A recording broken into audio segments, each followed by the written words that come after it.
Yo, what is up? What is up? It's Key. We're back. We're in the building with another edition of the 7200 Sports Podcast. It's me. And y'all know I got my guy in the back, the hardest working man here on the network. We got Coach Donte. He's in the building. What's going on, Coach? How you doing? I'm doing very good today. How you doing? I'm good. You're going to have to switch the view for me because my computer wants to be retarded right All now. right, let's So stretch it out for us. There you go. So what's going on today, Coach? man, nothing, man. Just chilling, man. Just can't wait to get into the topics today, man. We got some changing topics, man. I really love to get into. I can't wait. Yo, you always gotta shout out the chat. What's going on, Vic? Shayna, what's going on? RQ, what's going on? What's going on? Hopefully, you never know who might pop up in here. It's always a mystery and a surprise when we're Yup. on 72. But let's get into it. Last night's game 5 of the of the NBA Finals, we had the Warriors in Boston, and the Warriors gets it done. Um, Steph Curry really didn't have a great game shooting wise, but let's go down these stats right quick, and then we're gonna get down to the nitty gritty of this game 5, and I'm sure you got some words for some people. But let's go to Boston Celtics. Jason Tatum, 27 points. He was 10 of 20 from the field, 10 rebounds. We had Al Horford only had 9 points. Robert Williams the third, 10 points. Marcus Smart with 20. Jalen Brown with 18. Then you had some role players on the bench. Grant Williams really didn't have a great game as well. He only had 3 points. But on the Golden State Warriors side, we had Draymond Green with 8 points. He also fouled out yet again. Otto Porter Jr. 2 points. But the man of the hour, the man of the whole game, we got Andrew Wiggins with 26 points. Steph Curry 16 points. He was 0 for 9 from three. He couldn't buy a 3-pointer to save his life. Klay Thompson with 21 points. You had GP2 with 15 and Jordan Poole with 14. Dante, what happened to this game, yo? What happened in this game? First of all, um, I need to call a police report on Jason Tatum. Where's Jason Tatum at in this series? He didn't play well game one. Jalen Brown made plays game one. They were hot in game one in the fourth quarter. They won game one. They got outscored game two. They got blown out game two. In the second half, lack of effort, no sense of urgency. Game three. Everybody played great for Boston. Everybody played pretty decent. And game four, Boston offense stalled. And it was about 4 or 5 possessions where they had an opportunity. They end up losing the game. Tatum had 27 points last night. Yes, because you scored points, that don't mean you played actually well. Because you scored points, that don't mean you played actually well in the basketball game. You can score points, but that don't mean you played actually well when you do score. So again, I need Jason Tatum to step up. I need him quit taking a terrible ass jump shots that he's taking. Bad shot selection. I need him to stop doing that. I need him to be more efficient from the field. Turnovers you can't have against the Warriors. You cannot have against the Warriors. You cannot turn the ball over against the Warriors. Al Horford hasn't had a good game since game one. Hasn't really had a great game since game one. So it's a multiple. So Robert Williams has been playing well. Marcus Smart been on and off shooting the basketball. But again, the Warriors coming after a loss, they are one of the best teams in the league in adjusting to what you do. The best thing about it, they can win without Curry being great. They can do that. You know they can win without Curry being great. That's why you got Klay Thompson. And I knew I picked the right goddamn dark horse with Andrew Wiggins. And right now, if the Warriors was to win this series, I think Andrew Wiggins has a strong case of being MVP. He has a strong case. And I think another thing that kind of fueled everything up, so ever since Steve Kerr sent the message to Draymond Green, hey, you're not playing well. You're not playing well in game 5. You're not playing well. Let me sit you down on the bench and let me put in somebody that's better. And look how he came out last night. Came out attacking the basket, 4 of his points immediately coming from at the basket. He had 8 points in the first half.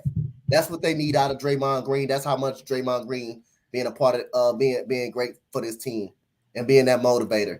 Golden State got them what they want, got them where they want them. They got right there. They got Boston right there in their pocket, in their front pocket, right there where they want them. Now let's see, can they go to Boston and finish it? But I do not like the way Jason Tatum is playing. He shot a couple of air balls. He shoots too early in the shot clock. He always shooting that down fadeaway. Yes, sometimes he's gonna make it, but sometimes when you shoot, it's not always a great goddamn jump shot. I need him to stop shooting too much and start attacking the basket a little more. Every time he attacks the basket, he finds an open guy. Every time he shoots contested with a hand in his face, he either airballs it and don't come close to the rim. I need Jason Tatum to play better and have better shot selection and stop turning the damn basketball over as well. Trying to do too much, trying to go between two defenders. But give credit to the Warriors defense. Gary Payton Jr., another guy, sets the tone for them. Love that guy. Gary Payton Jr., I'm a big fan of him. And he's playing very, very good. So it's an all-around team effort for the Warriors. Just got to, man, like I say, just got to give Wiggins credit, man. The guy is very good, man. And the guy is making Tatum work. Like I say, Wiggins is taking on Tatum on his own. Yes, Tatum is going to score some buckets on him. He's going to hit those fadeaways. He's going to hit some shots. But Wiggins is making him work. He's not letting him blow by him. And he's just making Tatum work. But Tatum got to be better at what he does.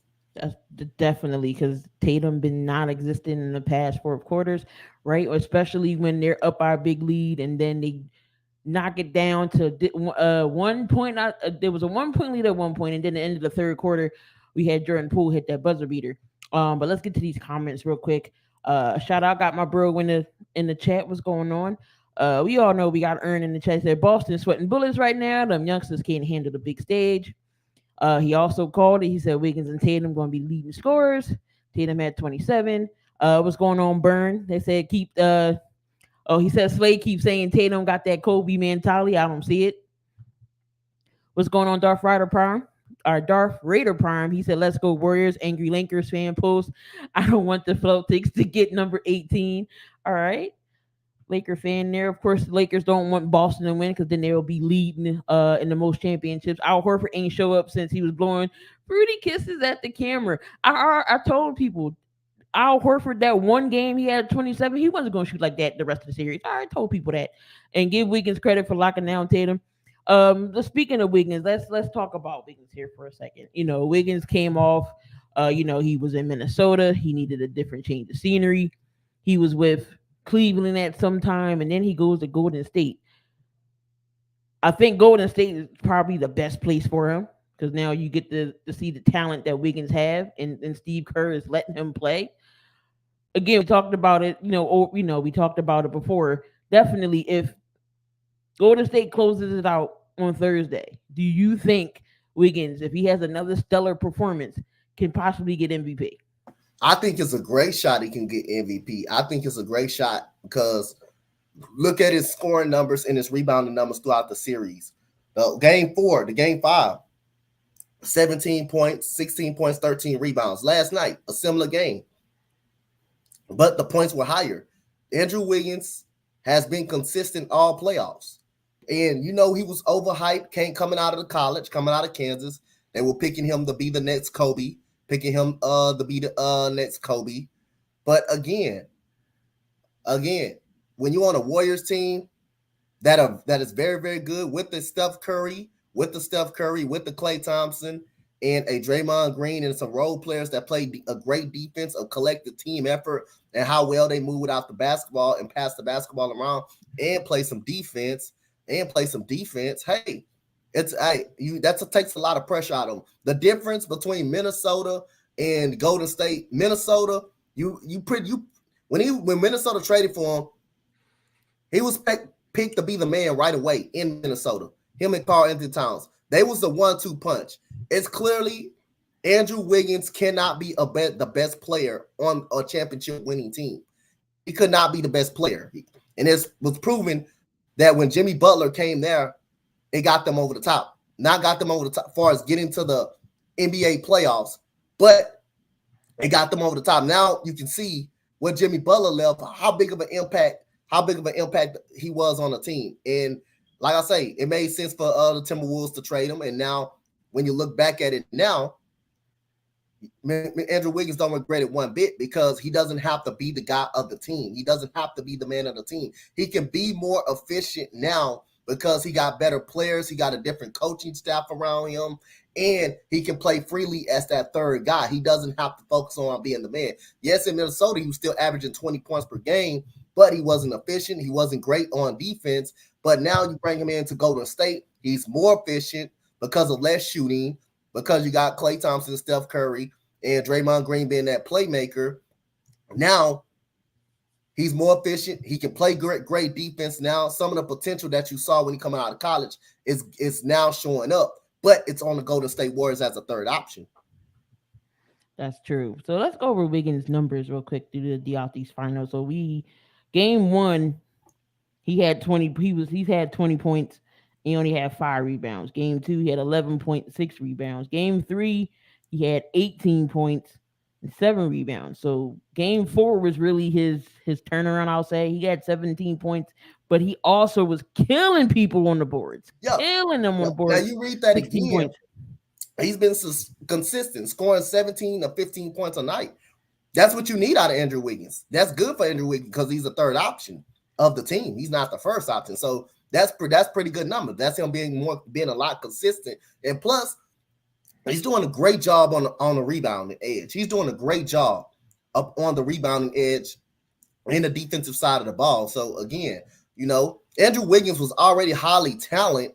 He was already highly talented. That was just he already skilled. But just on the Minnesota Timberwolves, it's just he's not made to be a first option. Right. He's not made to be a first. He's not made to be a. He also making plays defensively. He got a couple of blocks in this in his whole series. He had 3 the first game. He had again 26 points last night, 13 rebounds. When they go small and Robert Williams is not in there, he is dominant. He'll go in there. He don't care who's around you. He's gonna go up for rebounds. Also, Draymond Green got to stop fouling out too. I know he set the tone early a little bit, but come on, Draymond. The NBA is hunting for Draymond for to foul out. So we didn't have Draymond. I want to kind of get the Earn question when he said the coaching staff in Minnesota did not develop him. Andrew Wiggins averaged 20 points per game in Minnesota. His highest year in Minnesota was 22. So it wasn't that the coaching staff was developing him. It's his talent, how good he actually was. It's his talent. It's not the coaching staff was bad. They were so bad.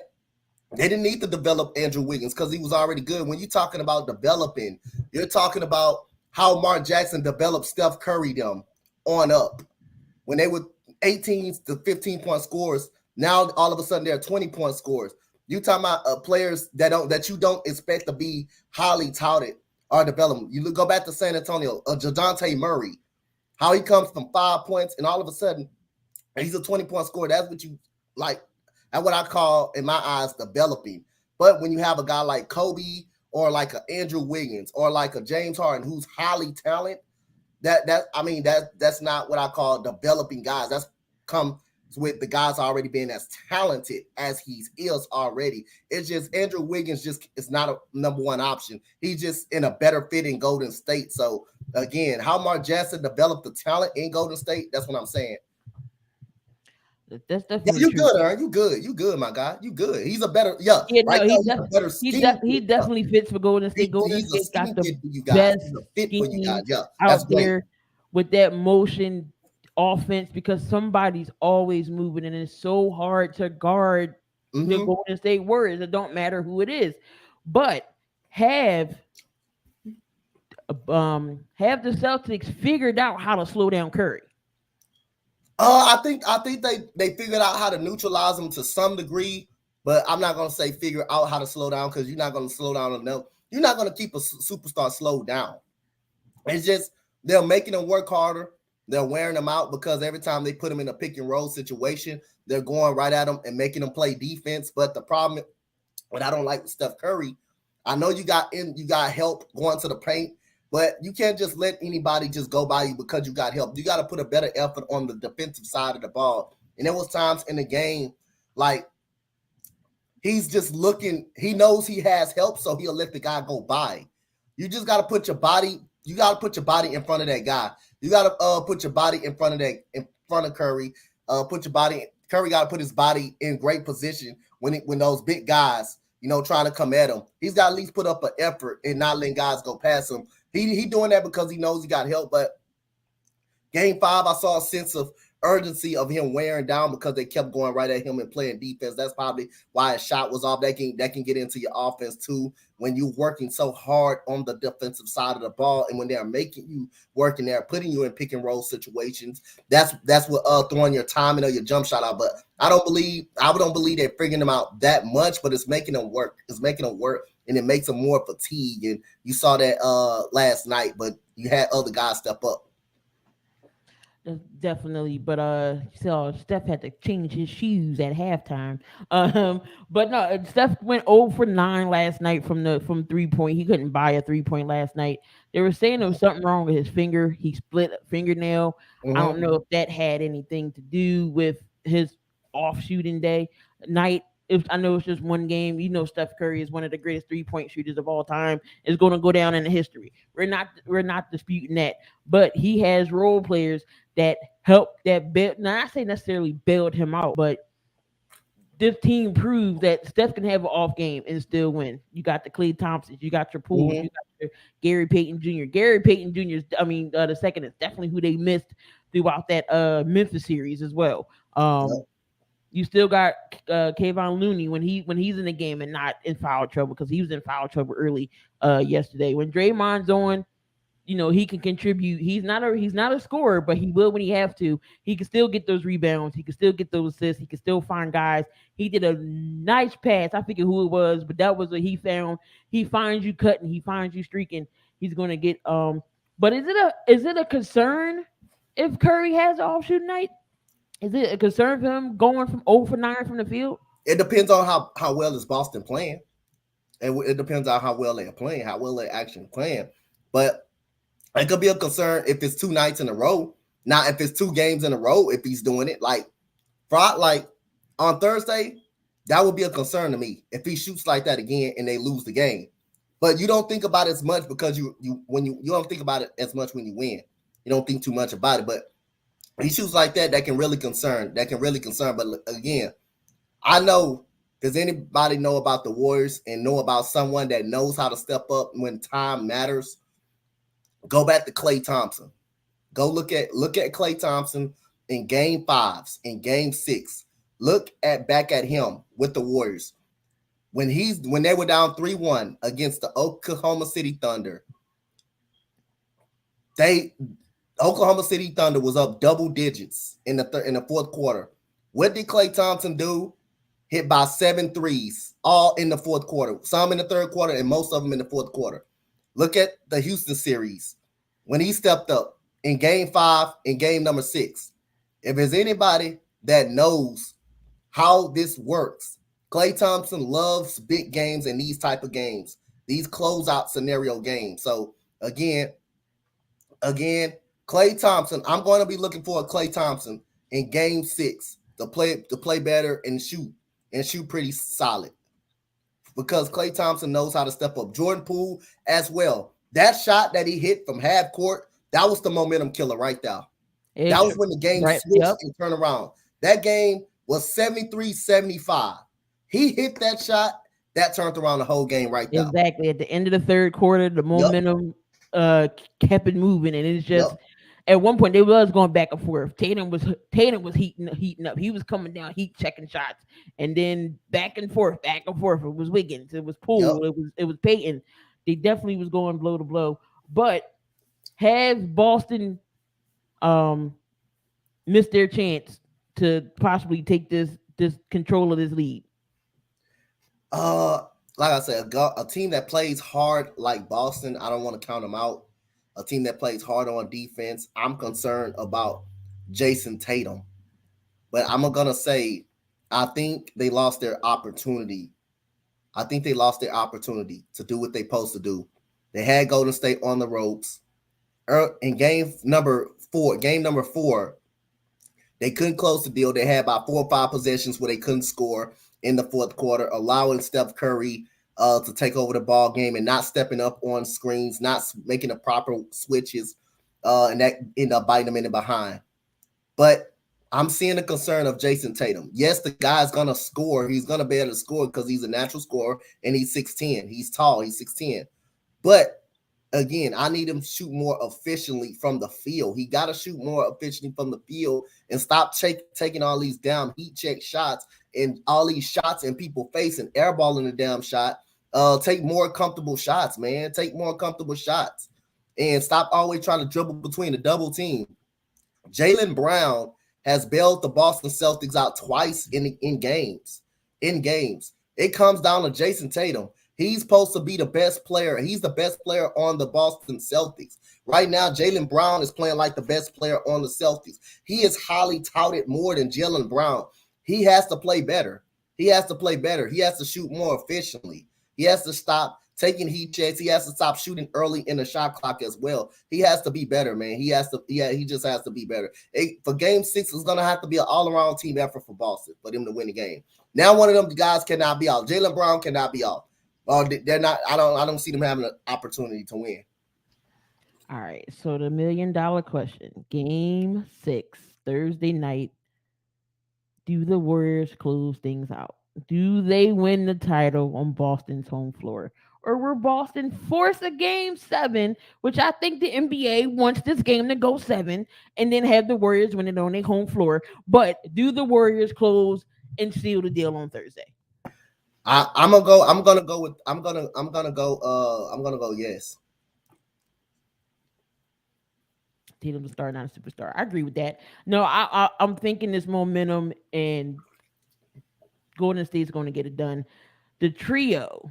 I want to ask a question. If Tatum not a superstar, Curry. He said he's a star, but not a superstar yet. So is Brown a superstar? If he had big moments, is he a superstar type player? I think, like I say, I can agree with that, but I think, like I say, everybody struggles in moments. In some of these moments, even Curry struggled in moments in the finals in Cleveland against Cleveland. He struggled to close the series out in Cleveland. He struggled to show. I know he got championships, but there was times that Curry struggled as well. He struggled late in the season. So all superstars are going to struggle. All superstars are going to struggle. It doesn't mean the guy is really not a superstar. Like if you take Jason Tatum off the team, Tatum off the team, off Boston, and I hate using this narrative, how far can Boston go if you take Tatum off the team? And you got to forget, Tatum was the reason why Boston was in the playoffs year before. Because the COVID year, he was the reason why they in the playoff. So I think I disagree that he's not a superstar. It's just every superstar gonna have moments when they don't step up. I mean, that doesn't mean. I mean, they beat Miami. They beat Miami with Tatum and Brown having a great game. I mean, they don't get this far definitely without Tatum. So, like I say, I will give him a superstar nod. But next year, it will show me a lot about Tatum if they get back to the same spot. I'm gonna hold that until next year, though. Definitely, but no, I do think Golden State will close things out, just because of the experience and look what they're doing now. But Boston can't win games when they have 18 turnovers, and Jason Tatum is missing the free throws. They are free. Nobody's in your face. Nobody contesting. You should make them with your eyes closed. But it was sometimes he went down there and he missed both, not once, on multiple occasions. So you can't be missing out on points from the line.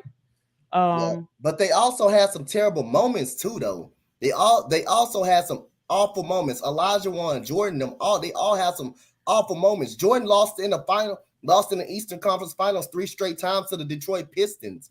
So that I'm not gonna use that narrative that he's not a superstar because Jordan lost 3 times in a row to the Detroit Pistons before he finally won one.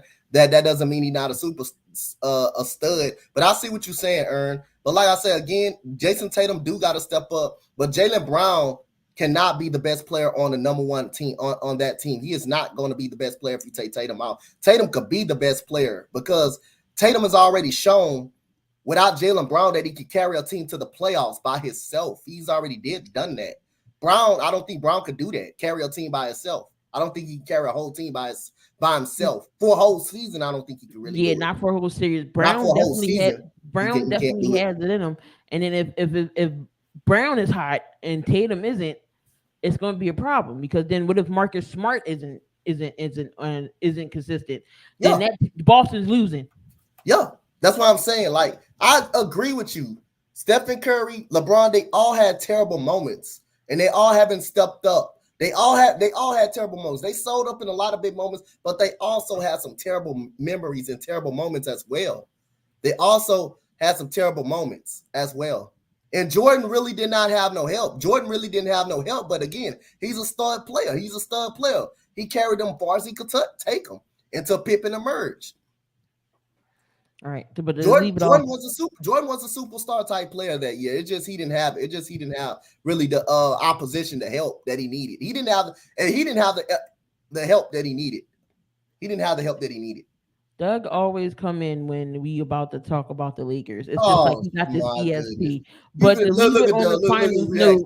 note, but the trio of Draymond Green, Steph Curry, and Klay Thompson have 20 wins in the finals.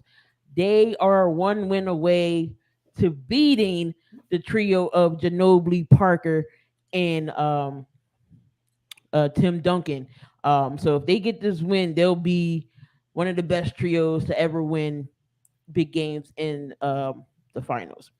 But at the Um, same time, Tatum does have all he needs. But if you take Tatum away, Jalen Brown cannot lead a team. If you take him away, if you take him off the team, Tatum for can lead a position team on E, by I agree with himself that. at least to a playoff. You just gotta like he does have the help. He does have the help. Jalen Brown is a potential star in the making. He's a potential star. But again, um, you take Tatum away, it's gonna make a big difference for Boston. You take Tatum off of the squad. You take every team best player away. You take every team best player away. Best player away. It's gonna make a big difference. All right, so we're gonna bring. I got my guy Doug in the background. He's a part of the Big Time Show. You know, he's a big Dallas Cowboy fan, and he is a big Laker fan. What's going on, Doug? And the crowd Let's go, Doug. I like that. goes wild as I enter into the room. First of all, I already see violation in the chat room. Somebody call us the fakers. Okay. Yeah, I look like I came in at the right time. It Yeah, seems like you always pop in when we about to hop on your, a man, topic of your Lakers squad. man, But it's like the Undertaker coming through the floor or Flair with the music. It's just electrifying. Here I am. Let's go. all right, so Anthony Davis, he Lord has have mercy. Wait, stop right there. Look. All right, I say here I go. Now here I'm gone. Just when you said the Davis, I'm out. I'll holler. Y'all have a Aaron, good don't evening. do that, Aaron. Okay. Anthony Davis has admitted that he has not shot a basketball since April 9th, I believe, or 8th. It's June 14th. I understand, you're not in it to play, it's, vacation time. But is that a problem that he hasn't shot a basketball since April? In fairness, let's go ahead and let's look at it from two sides, and I won't be long. Number one, and I guess it's slightly being comical but truthful at the same time, if you'll let me. As his history shows, number one, is it because he's injured? The reason why he ain't picked up a ball, because Lord have mercy, he stay injured. I mean, the wind blow, his wrist get hurt. I mean, if the rain come, the raindrops separate his shoulder. I mean, good Lord. I mean, what else can happen to him? I mean, good God. I mean, the man sneezed one time, he blowed his eardrum. I don't know what went on.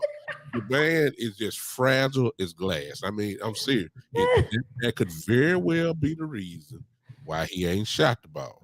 Now, the worst case scenario is if he has not shot the ball just because he ain't doing nothing, then that makes it even worse. The reason why that is ridiculous is because he has the perfect template sitting right beside him in LeBron James that can show him how to do it right. and he will not do it. So it's either one of the two. And I guess you could just say three. Maybe he just working on, I don't know, maybe it's wardrobe. I seen, he got a nice little Tito Jackson afro now. I seen that. He got the best clothes because he sure ain't wearing the Laker uniform. I mean, I don't know what is he doing. I mean, I've been saying let's trade him. That's what I said because I'm done with him. I don't care what he does. Okay, but anyway, go ahead next. uh, Hush earn is part of it. It's in the news. It's in the news. Um, Dante, is there an issue with AD not shooting since April? I agree with Doug. I agree with Doug. I guess if I accidentally step on Anthony Davis' foot, I guess he'll get. I guess his foot would get. I guess his foot would start hurting. But no, it's not that much of a. It's not that much of an issue at all. It's not much for that issue at all. It's the only reason he may not be shooting a basketball if he's hurt or if he's just hurt. That's the only reason he may not be shooting the basketball at this point of time. But I think Anthony Davis is fine. I think he's okay. Even Doug would love to see him in it. Doug will see us love to see him in a uniform more than that suit. He's not okay. He doesn't see. When you wear that jersey, so you can get away with that stuff when you're wearing a Pelican jersey. You see what I'm saying? You can get away with that when you wear some. When you wear a Laker jersey, it's just too much history, too much stuff. It's actually an organization where the name on the front of the jersey means more than the name on the back of the jersey. And when you care about that name on the front, you will see a difference. I'm seeing the same Anthony Davis as I saw at Kentucky. He was hurt. I'm seeing the same Anthony Davis with the New Orleans Pelicans. He was hurt. And he's been primarily hurt with the Lakers. Now, I will say this in fairness to him, he has delivered. He has put a banner up in the rafters. He has. Whoever put that comment and said Anthony Davis, Kevin Love, Chris Bosh, all these are victims of LeBron James. No, they're not. They're champions with LeBron James. Every one of them has a ring, and it is because they rode with him. Anthony Davis was a slash Superman slash Batman at times. Kevin Love was a Batman, a Robin. Chris Bosh was a Aquaman because Wade was the Robin of the team. All of them have championships. So you can't say they're victims now when LeBron putting jury on their on their finger now. So let's get that straight. But the Laker fan base is the problem. I'll admit that because we're used to championships. So one ain't enough. Usually an organization like the Dallas Mavericks, they still celebrating when they beat Miami that year. That they still celebrate. With the Lakers though, oh no, we want back to back. That's what we want. So that's what the problem is. But he's done. LeBron has delivered, and the Davis has delivered. It's just that we want more. That's just what we are, and it's not like other organizations, and so that's what the problem is. He's delivered, but and the other sad part about it, and I don't mean just keep going, but LeBron will be gone in about 2 years.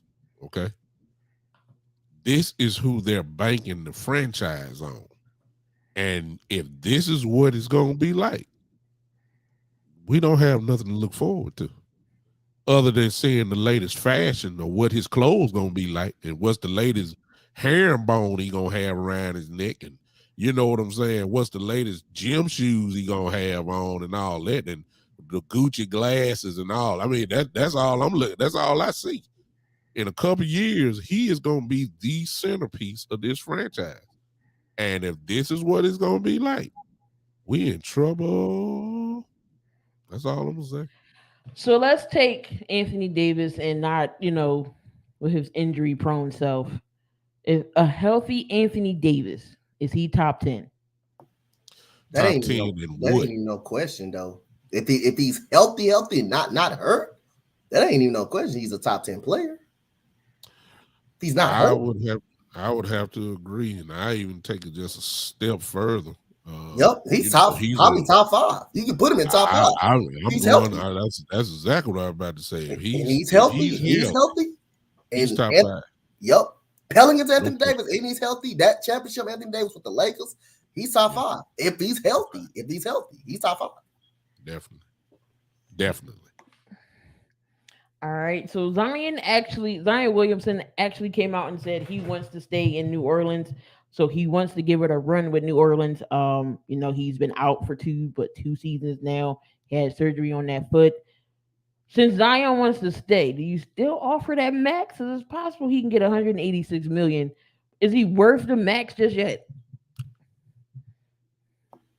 He said, since Zion wants to stay. Yeah, he wants to stay in NOLA. He wants to stay. I mean, it's like I say again, kind of concerned about that, but then again, I'm not. The team showed progress this year. The team showed progress this year that they can win. They got in the playoffs as a goddamn playing team, beating the Clippers. I think most of that because of Paul George is out. But like I say, you can't teach injuries. You can't coach injuries. Every injury is going to happen in every sport. Doesn't matter. Give credit to Willie Green, man, how he coached his team up. And like I say, CJ McCollum and Brandon Ingram is a very good combination. The one problem, if they can get Zion on the court, that 22 and 10 Zion, I think they can be fine. But the problem is I can't trust Zion to stay healthy, and I can't trust him to stay in shape, man. I don't believe something is telling me that they're going to give him the contract, but I don't think he deserved it, to be honest.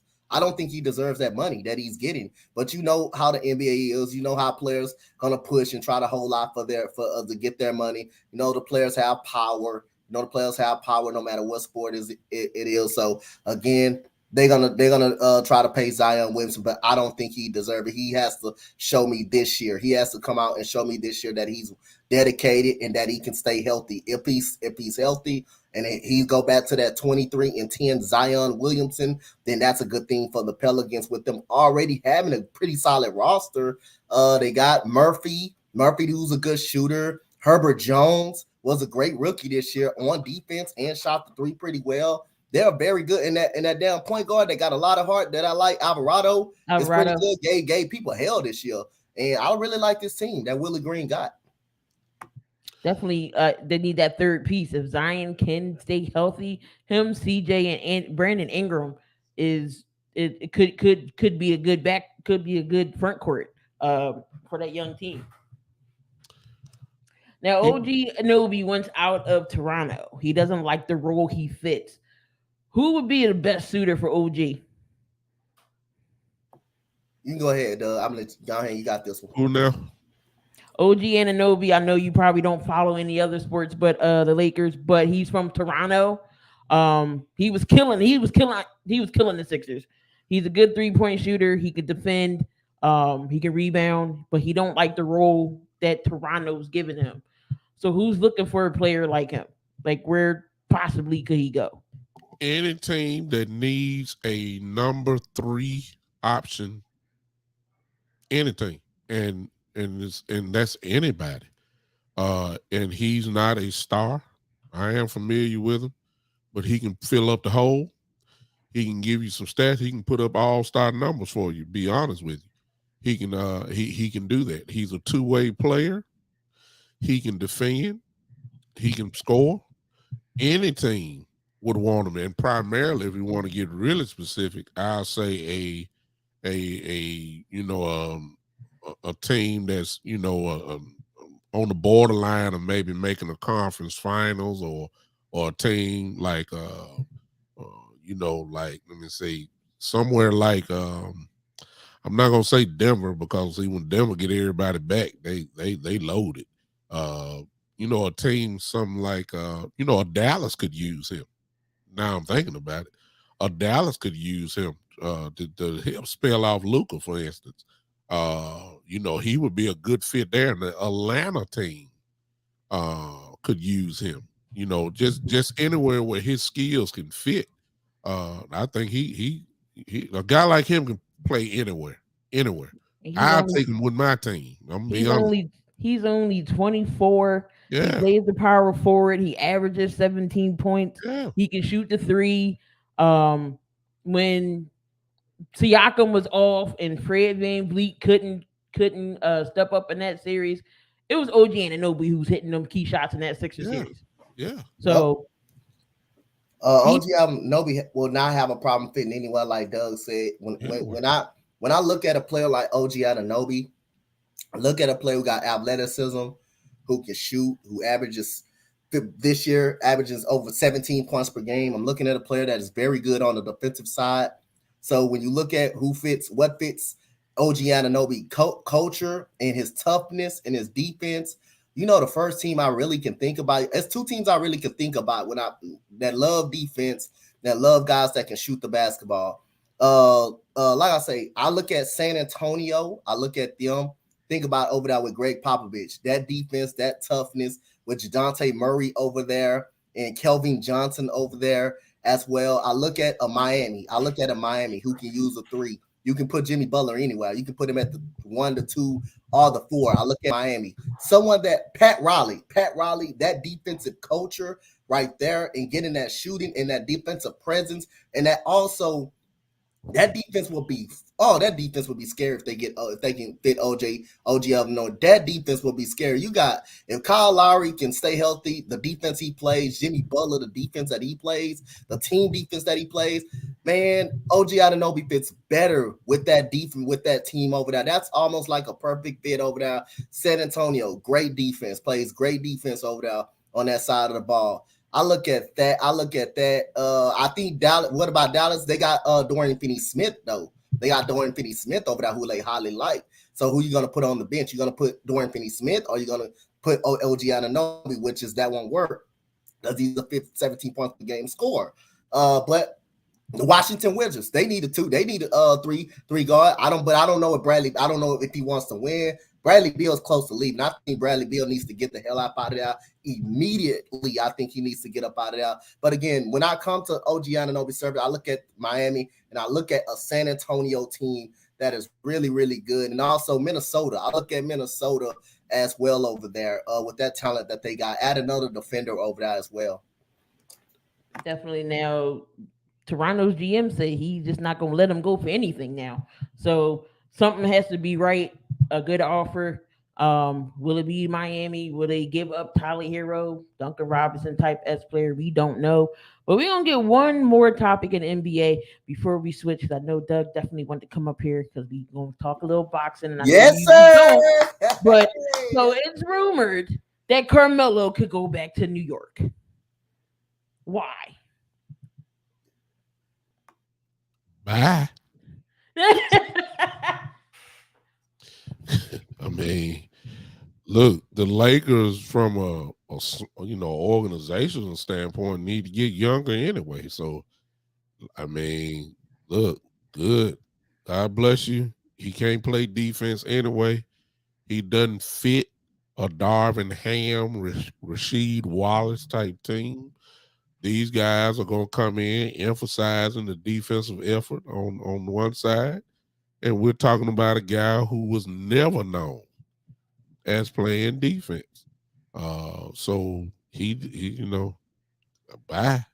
I mean, he still can give you. He probably can still give you right in between 13 to 16 points a game. He still can shoot it. If he hot, he still can score. He's a gifted scorer. Even at his age, he still had the know how to score. But as far as the Lakers goes, see, we got to get younger and defensive minded and more athletic in order to compete. Everybody talking about, what we're seeing now with Golden State. And, when you start talking about Denver, who's coming back and young, and we start talking about my home city here in Memphis, when they're going to get even better. Phoenix is still lethal. I mean, the West is just loaded. Minnesota's going to get better. Uh, I mean, we can just go down the list. San Antonio is always going to be something to deal with. You know what I'm saying? So the Lakers, this old man rocking chair offense just ain't gonna work too much longer. It's just that simple, man. So we got to get younger. So goodbye, Carmelo. God bless you. We'll see you in the Hall of Fame. That's all I'm gonna say. Because you sure ain't gonna win nothing. So bye. Carmelo be one of those guys who, great numbers don't lie, but he just won't get that ring. I mean, I think you know what? I think he upped it up the first time when, remember the year that he visited the Rockets, he visited the Chicago Bulls and all of that. He took the money to go back to New York instead of taking the money to go to a winning championship team. That's what basically Carmelo Anthony did. That's what basically he did. He took the money in New York where he could have went to the Bulls. He could have went to someone like a championship team. He could have went somewhere else to win a championship. Instead, he took the money. But anyway, don't you forget. I mean, Lala, his wife, is from New York. They never wanted. I don't think they never wanted to leave New York anyway. But Carmelo, like Doug says, he's still a 13 points per game, 14 points per game scorer. But far as on the defensive side of the ball, he just doesn't do that. He just doesn't do that.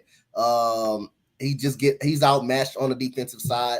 I say a lot of blow bys. I think, like I say, he's gonna always find a way to score because he just have that knack to score as all the time. But it's just like I say, man, he's gonna be one of the greatest players to go down not to win the title. It just is what it is with Carmelo Anthony. And then he felt too long. He always thought he was the number one guy. For too long, he did not want to sacrifice. So that kind of hurt him as well. When he did late in his career, he did not want to sacrifice. He always thought he need the ball in his hands to be effective, which is he do, but he just did not want to sacrifice. He just always felt like he was the number one guy. Hey, I'm the number one guy. So that's why most of his career kind of went down to him kind of being a selfish teammate and realizing, hey, I need to take a back seat at this time of my career. I'm trying to win a championship. And Carmelo Anthony just not willing to do that. He always wanted to be a starter. Like as his years got forward and over as he got older, he wanted to be a starter. Carmelo, you're not a starter no more. You need to come off the bench. When he was with Portland, he was okay with Portland. He gave you some buckets with Portland, him and Dame, but and then he finally humbled himself and realized, okay, I gotta come off the bench. So, but we don't know. I don't know why he would want to go back to New York. I don't know if he's retiring. I don't know. Ern did bring a great point. Aiden possibly could be leaving Phoenix. So whoever gets the sweepstakes of Aiden, that's going to be crazy. Or do Phoenix, try to keep him. But let's go ahead and get into this boxing debate here, this boxing topic. The Hall of Fame did go down due to COVID. They did do all three classes, which is 2020, 2020, 21 as well. So we got Floyd Mayweather. He's in the Hall of Fame. Of course, you all know Floyd went 50-0, 27 KOs. We had Roy Jones Jr. make it 66-9. He had 47 KOs. Bernard Hopkins, Philadelphia's own B Hop executioner, 55-8-2. He did suffer that loss from Roy Jones. 32 KOs. Andre Ward is in there, 32-0, 16 KOs. Vladimir Klitschko, 64-50-5. We got James Toney. He's in the Hall of Fame, 77-10-3. We got Juan Manuel Marquez. He's in there, 56-7-1. Miguel Cotto. Every time you watch this fight, he always a bleeder. He bled everywhere. I love Miguel Cotto, bro. 40, I swear, man. 41-6, 33 KOs, and Sugar Shane Mosley, 49-10-1 and 41 Ks. Gentlemen, did they get this right? Did the right people get in? Go ahead, Doug. I'm gonna go after you, Doug. I'm gonna let you answer this first, Doug. Everybody deserved to go in. Everybody, including Cotto. Everybody deserved to go in. Every one of them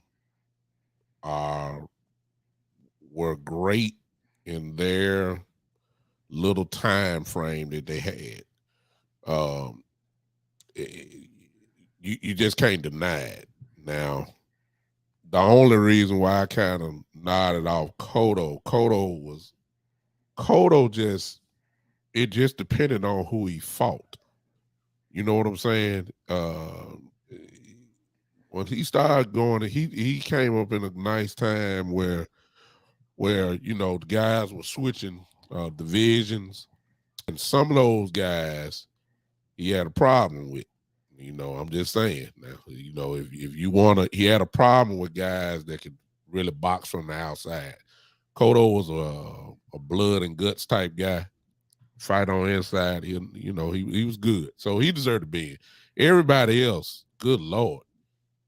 The names, the two that stand out to me is obviously Floyd and Roy. Good God. Roy was just unbelievable. And I know most people, if you just, watching him when he got older, fighters get older, their brains say they can do it, but their body is just totally say they can't do it. When Roy was younger, there was nobody. I don't care what weight class you had. There was nobody as gifted as he was. And when we start talking about Floyd, come on now. I don't care what y'all say. Everybody say if he would have fought this person younger, then they would have beat him. Well, Floyd, when he was young, was whooping people like crazy. That when he was knocking folks out. So, some would say he was even better younger than what he was, later on. So, we've never seen nobody like Floyd defensively. We've never seen nobody like Roy Jones with the offensive skill set that he had. There's only one person that I can think of that was even close, and that was Ali, who could hit you whenever he wanted to hit you and avoid a punch like no other than maybe Ray Leonard, maybe Ray. Well, it was a great class. That's all I can say. Great class. Yeah, man, I agree with Doug 1000%. But like I said, I'm gonna go even a step further. Floyd remind me of a certain boxer, that plays great defense. Well, said things about Floyd. The reason, like when I look at Floyd, his work ethic. Everybody sleep, he's up working. But when I look at Floyd, I look at his defense. That's how you stay in boxing. When you take less punishment, Floyd, and stay in shape like Floyd did, he won. Everybody say Floyd Mayweather runs. Well, you damn sure not trying to get hit. You damn sure not trying to stay in the pocket and get a hit. That's just as he got older. He said, "No, I'm not going to do that. I'm not going to go around. I'm not going to chase you around. I'm not going to stand there." The less punishment you take, it's already proven that you can win. Now, Parnell Whitaker was so good on the defensive side. That Floyd reminds me of a combination of Parnell Whitaker when he was young and Ali, because he just hit you when he wanted to. Floyd also landed the highest percentages of punches and accurate. Think about who Floyd fought. Everybody say want to go back and say who we haven't fought. Look at this thing. When I tell you this resume, Diego Corrales. You remember when he was knocking everybody out during that time? Floyd knocked him down 6 times, and his managers called the fight. He beat Antonio. He beat Cha-Cha Corlin, who was a respectable fighter. He beat him. He outboxed him. He beat Canelo. He shut him out when he was an old guy. He shut Canelo Alvarez out. Canelo. And Canelo said after the fight, I could not catch him. And Canelo is a bigger fighter. Cotto was a bigger fighter than Floyd, and he dominated him. Sugar Shane Mosley, but yeah, Mosley was old, but he was still beating people. He was still respectable, and he still hold the title. After that second round, Floyd shut him out. Floyd basically shut him out. Madonna, second fight, he shut him out. Floyd Mayweather wins his fights comfortably. When you don't have the only fight that it went close that everybody thought that another opponent won was Jose Luis Castillo, the first fight. But they said, let's run it back. Floyd say, okay, we can run it back. Guess what he did? Second fight, shut him out and made sure it was no question about who's the better fighter. Now, if he fights Pacquiao back then, Floyd probably knock him out. Younger. Yeah. Floyd probably knock him out. You thought he dominated Pacquiao during that time. Floyd probably knock him out younger because the younger, faster Floyd, I'm talking about The way he beat, and I feel so sorry for Arturo Gatti. If y'all go back and watch that Lord. fight, that was a massacre. What Doug, what he about closed Ricky both of Hatton? this dude's eyes. He shut both of this dude's eyes out. It got so in his hometown. It was so bad, man. I literally damn near almost cried. What about when he destroyed Ricky Hatton? Yep, Ricky Hatton. Ricky Hatton was undefeated at that time when he knocked him down. And guess the next fight that put Ricky Hatton away from his career, Manny Pacquiao. That was it for Ricky Hatton. After Floyd knocked him out, Pacquiao was no more good. Ricky Hatton was no more good after Floyd knocked him out. Now Bernard Hopkins, defining moment was against Tito Trinidad when he knocked him out. You remember how good Tito Trinidad was now. You remember how good he was. That was Hopkins' defining moment. James Toney, another great defensive player, another great defensive boxer. Again, lights out Tony. Roy Jones Jr. early career was very solid. Heavyweight kind of knocked him down a little bit later in his career. Then he got knocked out by Antonio Tarver. He got knocked out by him as well. That kind of said, but Roy Jones Jr. definitely deserved it. And Miguel Cotto, man, I agree with Doug 100%, man. These guys all deserve to make the Hall of Fame. And it's not even really a question why they deserve to even make it, man. You just go back to their resumes. Their resumes was good, but you want to knock Floyd's resume. Floyd had a great resume, bro. Great resume. And most of the fighters he fought was bigger than him. Let's sum it up real quick, because I just looked it up and my mouth just flew open. Floyd Mayweather, no matter what y'all say about him, Floyd Mayweather beat 22 world champions. Yup. 22. I mean, he had 50 fights, which means a little less than half of his fights were and against all them fights world champions. 27 of them was knockouts. Yeah, and I mean, who else? I mean, good Lord, 22 world champions, and he beat them. I mean, I don't know what else you can say, man. The stats don't lie. I mean, look how many divisions he went up, and by the time he fought, he lost all that weight back in the fight. You know that. Yep. So he was always fighting bigger guys and just made them look totally silly. Like it wasn't even, it wasn't even close. It's not his fault they couldn't hit him. But he one thing about him, he could hit you. Yep. What you could do about it. You had 12 rounds. It ain't his fault you couldn't touch him. You know what I'm saying? But he could touch you though. Yep. Hey, that's when you know you're a bad dude. So. You don't even know when he hit you. You don't even know he even hit you. Because he move around so fast, and that ring IQ for Floyd Mayweather, he know every part of the ring. He knows how to cut off that ring and everything. Floyd Mayweather is a smart boxer, bro. And like I said, everybody that he fought was basically bigger than he was. Floyd Mayweather wasn't a big. He's not a big person. He's very small. He's very small.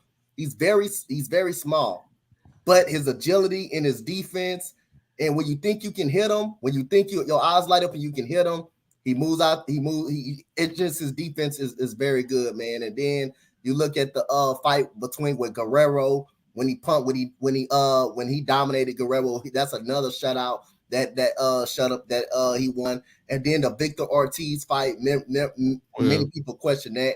He was dominating that fight before he even knocked out Victor Ortiz. He was dominating that fight. Well, and then the other one that everybody thought Canelo was going to put him out. And then the real first one that they really believed it was over was when he beat De La Hoya.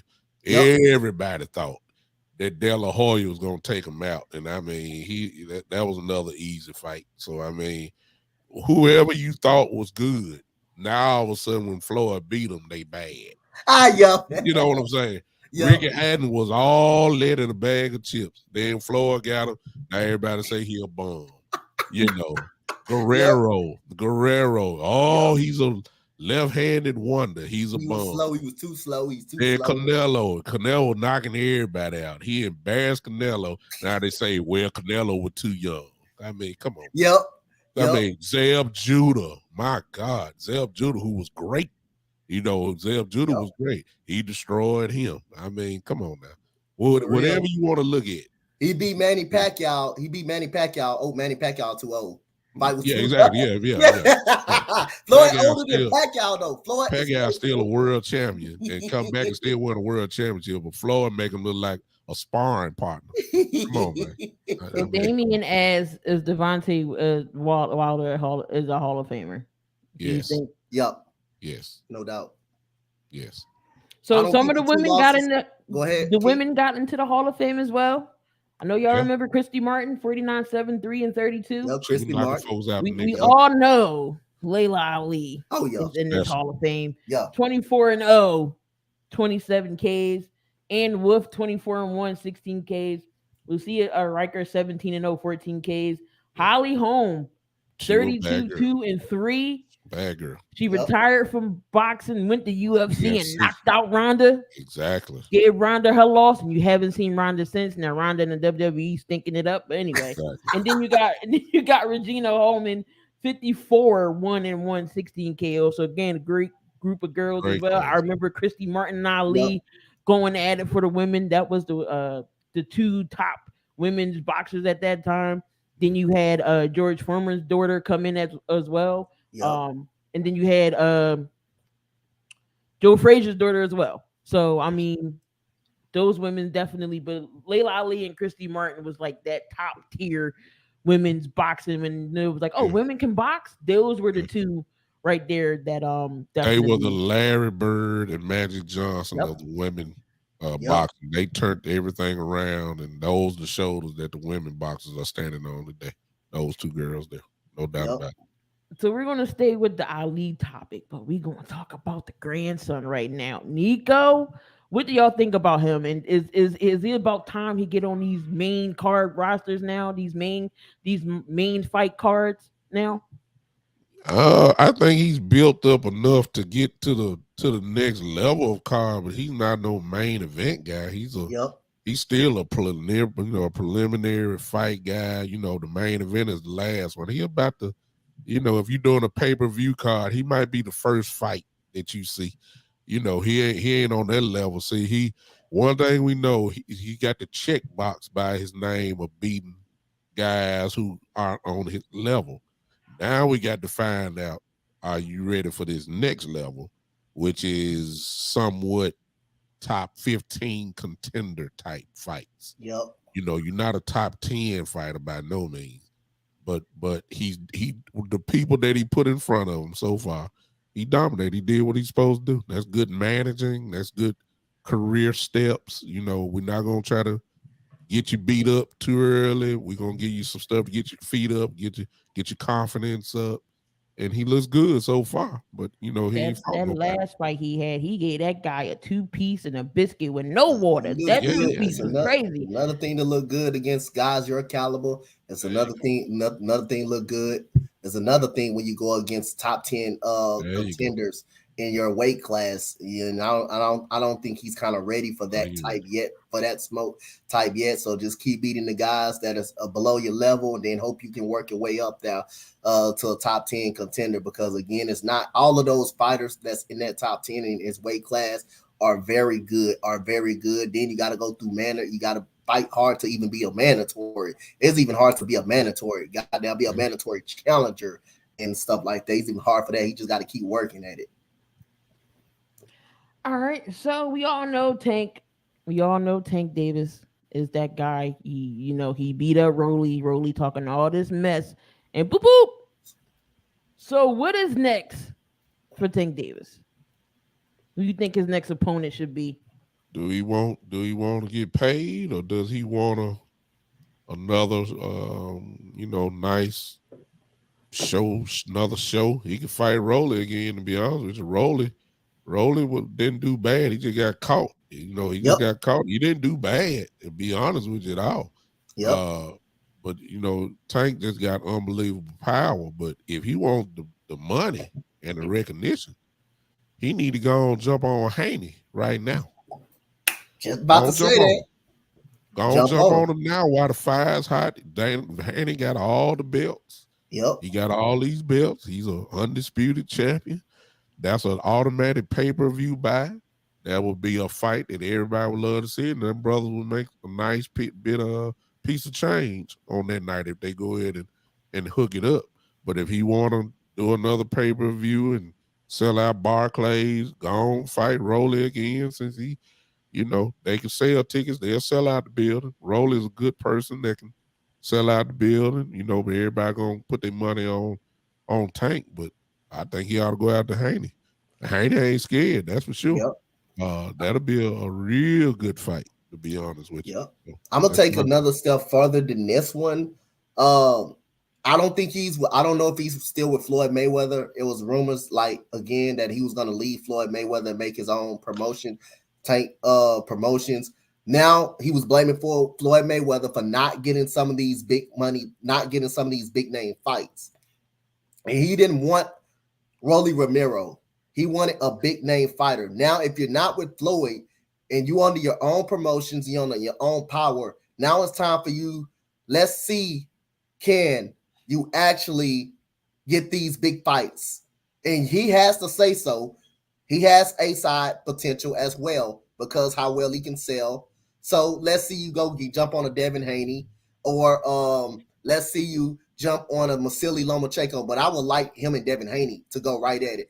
To be honest, I think Devin Haney can beat him. I think Devin Haney got a good shot of beating him. The fights when I watched with Devontae Tank Davis, Leo Santa Cruz was giving him a good run for his money. Just that one uppercut knocked him out and put him to sleep. Like you said, Rolly Romero was giving him the work. He was giving him the work. He was tagging him a little bit. But like Rolly Romero said, he ran into the one shot that cost him the fight. So again, Isaac Pitbull Cruz gave him a good run as well. That wasn't an easy fight, and he found a way to win in 12 rounds. So I really want to see how Tank Davis matches up against guys like a Lomachenko, like a Devin Haney, something like that, like a Teofimo Lopez, who I think he can beat Lopez. I think he can definitely beat Teofimo Lopez.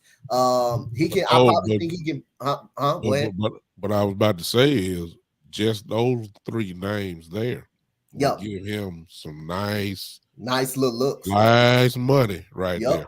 Some but I'm also gonna say this. See, Tank is good. There ain't no doubt about that. Yep. See, the problem with some of these guys is, and it has something to do with boxing, but not in the ring. Yep. You're not Floyd. Yep.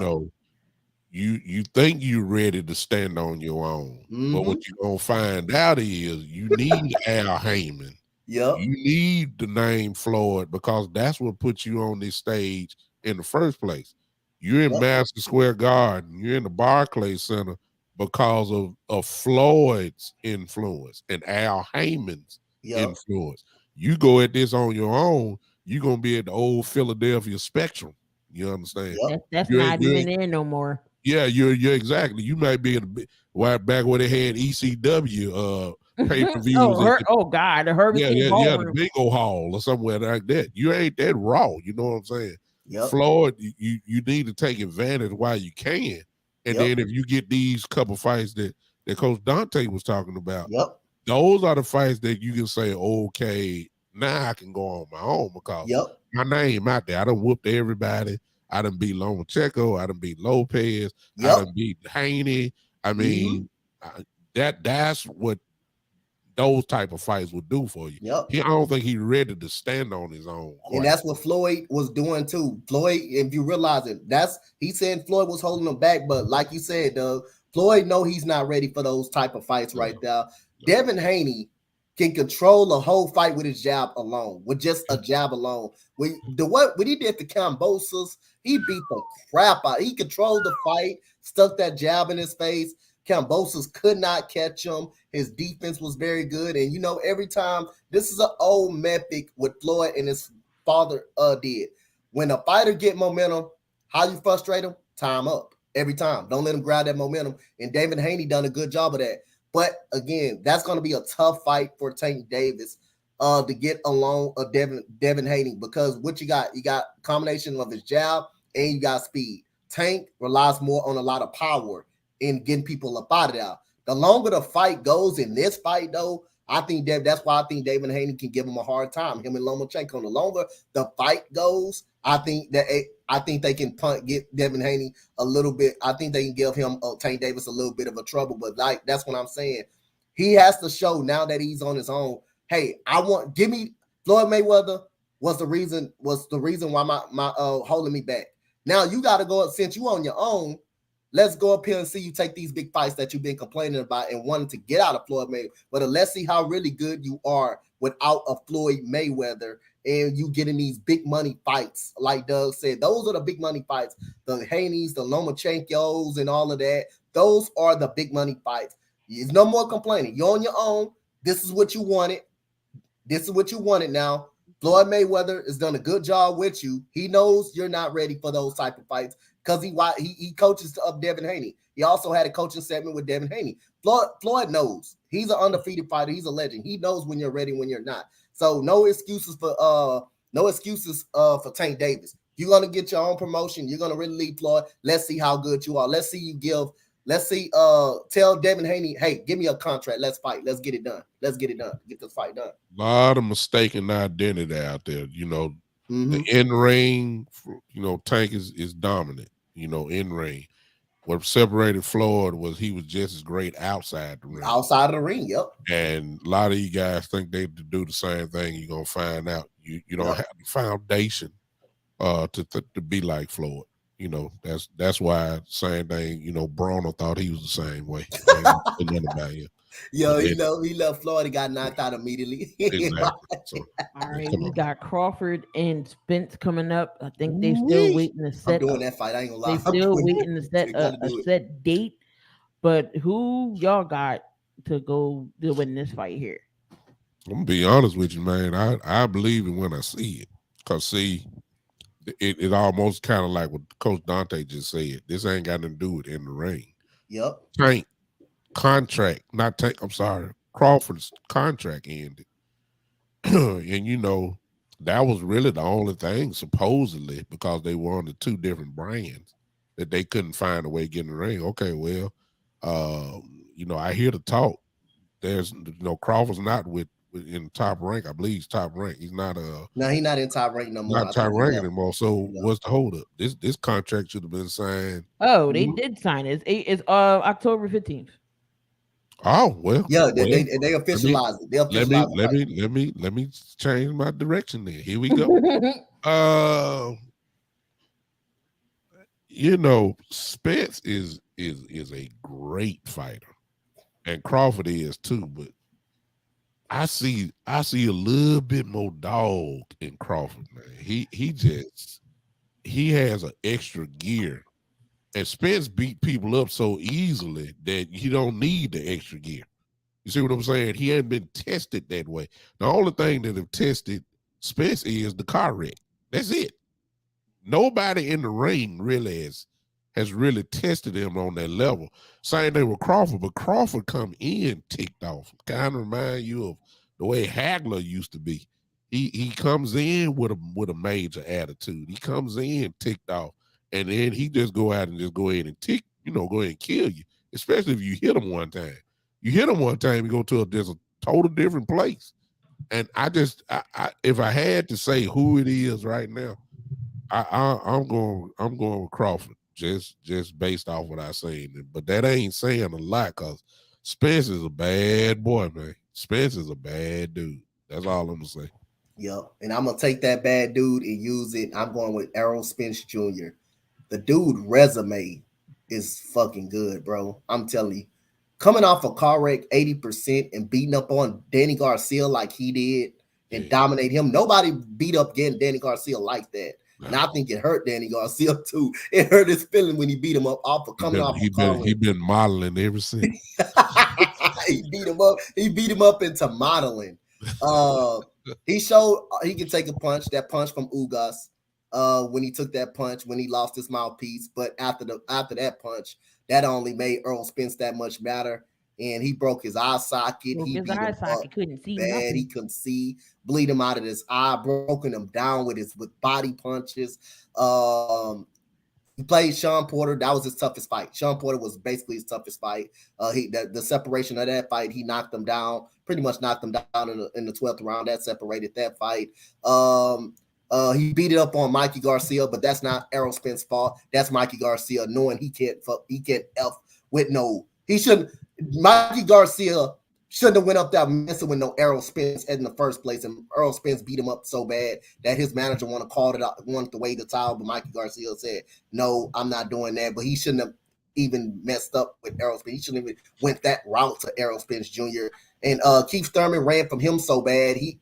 I wouldn't even give Keith Thurman no more shots. He ran from him so bad. He avoided him so bad. Every time Errol Spence kept winning, Keith Thurman kept avoiding him. But like I say, Terrence Crawford, to me, I like Terrence Crawford. I think it's a 50-50 fight. It can go either way. I think it may go 12 rounds either way, but I'm gonna take Errol Spence because of the resume. And I just don't believe Terrence Crawford fought nobody vicious and ruthless like Errol Spence would do, as far as combination of body punches, breaking them down, just power like that, man, and just having a ring IQ a little bit, man. I just think, man, he's more battle. Errol Spence is really more battle tested in the fights. When you watch Terrence Crawford, Sean Porter was up in the fight before he got dominated. He was really up in that fight before he got dominated. Again, that comes, like you said, with Terrence Crawford, power. Power helps you out. Once you get a person with that one big shot, hey, that ruins them. Like I say, who was the other guy that he fought that I thought that Errol Spence beat for his first opportunity at title?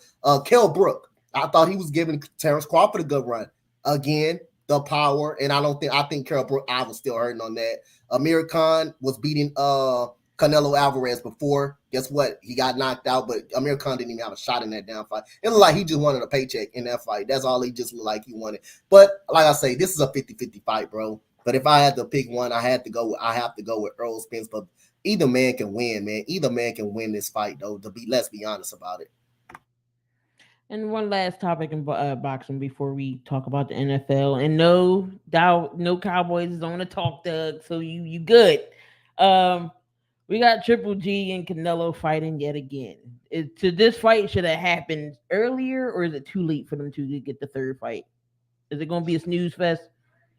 Canelo is just looking to put his name back, where it was after the whooping he got the last fight. So he just trying to look good, and so he want to beat up on an older Triple G, who he's already beaten before. It's a fight that really shouldn't happen. If anything, Canelo, who thought he was something more, he thought he could just go up to light heavyweight, and no, you're too small. And that's what messed him up. So he need to come on back down to and just dominate again. Stay away from the big boys. He's too small. He can't handle that type of power. You're not some of these guys is able to win in 5 or 6 categories, but it's a waste of time, you ask me. But I understand what he's trying to do, though. Yeah, that fight's going to happen September 17th. They don't know where yet. But the Spence and Crawford fight is going to be in Madison Square Garden. But they don't have a place for this fight yet. I don't know. It'll be interesting either way. Yep. But I just still think that it's like we gotta see these three again. I just don't want to see Tyson Fury and Wilder fight no more. I don't want to see that. I don't want to see that. So Fury can beat him again. Canelo Alvarez. I mean, to me, some people are gonna disagree with this. Think he's overrated, a little bit of overrated boxer to me. And this is why I say, look how many times he ducked so many fighters and try and jump up weight classes after weight class because he did not want to fight that fighter. He fight Floyd Mayweather, he gets shut out. But guess what? A judge gave him actually thought he won the fight. And everybody clearly sees this day that was a shutout. That was nowhere near. They tried to give him rounds against Dimitri Bivol when everybody know he clearly was dominated in that fight. clearly was dominating in that fight. They figure out a way, try to give him some rounds in that fight. He struggles against boxers, straight natural boxers, guys that can move. That's what Canelo struggles against. As Nani Lara, I thought Canelo lost that fight. I thought he actually lost that fight. The first fight against Triple G, I thought he lost that fight. That first fight against Triple G, I thought he lost that fight. Second fight, I thought he clearly won, but the first fight, he definitely lost that first fight, and there was a draw on that first fight. What you call it was past his prime. He was kind of hurt after Andre Ward and kind of beat him up. Kovalev, I think Kovalev wasn't too serious after Andre Ward kind of beat him up a little bit and stopped him twice. He was damaged goods already. You fought a slow Callum Smith and Liam Smith. You fought those guys right there. Caleb Plant gave him hell until Caleb Plant worn down a little bit. But Demetrius Andrade, he avoided him. Charlo, he ducked him going up to another weight division. Now you think you can go up against this big guy that have a combination of power and speed, Dimitri Bivol, and got crashed. He definitely didn't want to fight David Benavidez, who just I thought David Lemieux died. I thought he died in that fight. I thought David Lemieux died against Jose Benavidez. I thought he really died. I feel bad for him in that fight. David Benavidez that dude is good. So again, Canelo to me is the most underrated fighter. He ducked so many fighters, and when he actually lost, he got dominated. And again, I think he just like more of those boxer punchers, those punchers a little more with power. That fits right into him. But for his boxers that can move, that has a combination of power, that has a lot of speed, Canelo cannot deal with that. And those what you get with Andrade, you get with David Benavidez, you get with guys like a Charlo who can definitely beat him and work him. And he just ducked all of those guys he ducked, and he went up in weight because he didn't want to fight those guys. Now you coming down and you fighting Triple G when you know that's your fighting style. That's the same fighting style you got that he has. And now he's just trying to get back on track, like Doug said. He's just trying to get back on track. That's all he's trying to do. Definitely. So, we got these fights coming up. Danny Garcia is actually coming back July 30th. I think he's fighting Jose. I forget how to say his last name. But Garcia will be back in the ring. What we gonna Damien Canelo dunked $100 million he ducked $100 million just not to fight Earl Spence. He ducked just to fight Charlo. He ducked the money out of Charlo. Charlo gave him a contract and he ducked him. Why you think he keeps going up to every weight class when a guy get close to his mandatory? Like Andrade is his mandatory. He didn't want to fight him, and he moved up all of a sudden in weight just to not want to fight him.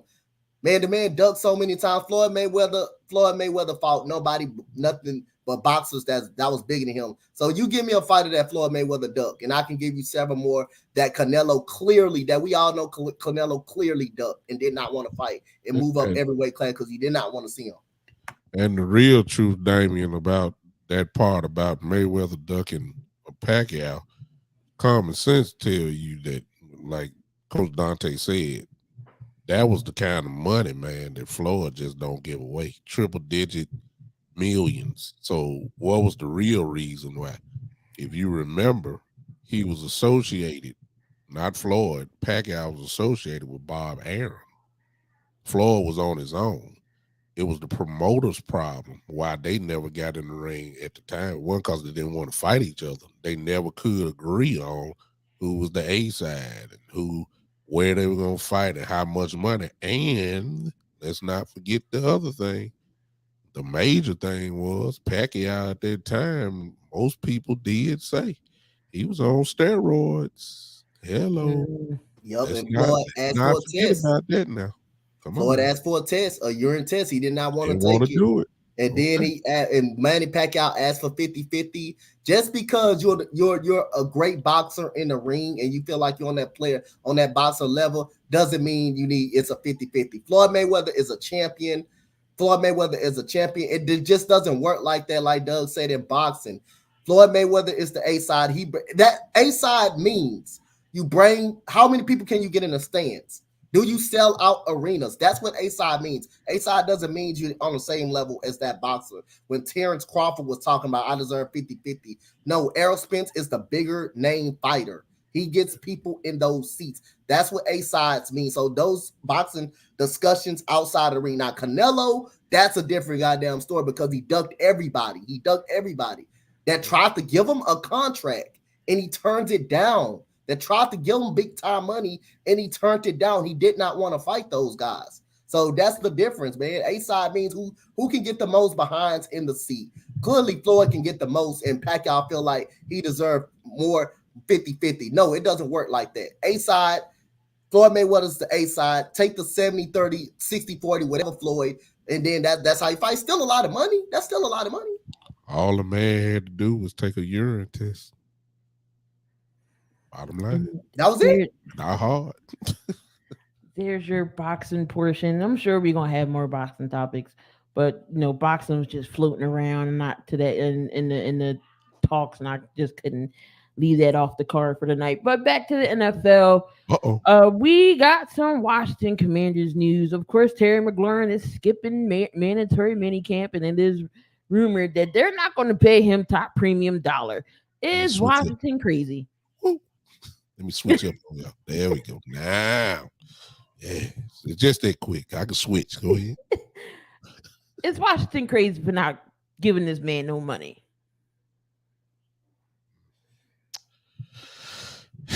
Since he's in the NFCs, I guess I can talk about it.